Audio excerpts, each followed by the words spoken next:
Hey guys, Angus here, bringing another video today. Today we are going to be doing a chronograph, a very fine pistol. Set before the camera is the Cybergun licensed Sig Sauer X5 P226 with full trades from Sig Sauer on it. Again, licensed by Cybergun Gun. Not exactly sure who makes it. If you do know, comment down below. This is a CO2 BlowBack pistol. And we are going to be taking a couple shots into the Chrono today to see how hot it is shooting feet per second wise. Now, if you're interested in purchasing this gun, after you watch this video, there will be a link down below in the description to airsoftstation.com. You can purchase this gun for $96. With that being said, for the chronograph, we're going to be shooting TSD 0.2 gram BBs with a power source of a fairly used CO2 cartridge. It only had a couple shots taken out of it, maybe about 20, but it has been sitting for a few days, so that we do have to account for some leakage there. So with that being said, let's go ahead and get into this chronograph. And let's chrono the Sig Sauer X5 P226.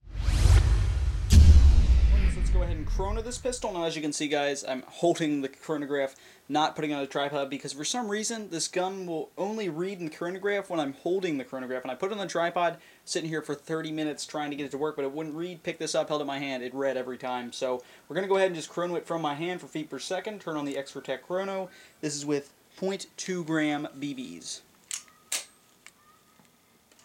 By TSD.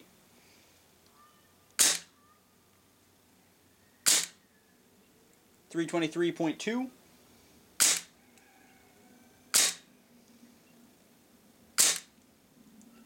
296.7, little low.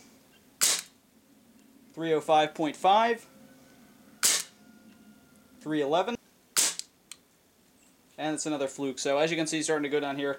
It's because I was hitting the side of the Chrono, but you should be averaging around 300, 320 feet per second with a fairly used CO2 cartridge. Like I said, only a couple shots taken out of that one, but it has been sitting around for quite some time, for the past about 5 days, and I finally just got around to the chronograph. So, as you can see, averaging around 320 feet per second. Let's go final conclusion. Alright, now for the final conclusion. So with the 0.2 gram BBs and a fairly, some leakage out of its CO2 cartridge, we're seeing a not very consistent feet per second there, but personally I think that's just the Chrono, and my ability to chrono blowback pistols isn't all that great. We're seeing a FPS of around 300, 320. We did have one drop down to the 290s.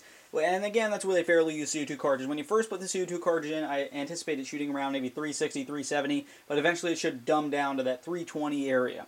Now, some people are probably, oh, I want a pistol that shoots really hard. Well, honestly, 320 is kind of where you want your pistol, because that allows you to use it in those closer quarter ranges, where if you have a field that has distance regulations, 30 feet is pistol range, and that pistol has to be under a certain feet per second, so 320 would definitely be in that limit. So, feet per second wise, you're getting a decent feet per second for a pistol. It's a pistol. It's meant to shoot a bit lower so you can use it in those closer situations. So 300, 320 feet per second. With that being said, this has been the chronograph of the Sig Sauer X5 P226 CO2 BlowBack Airsoft pistol.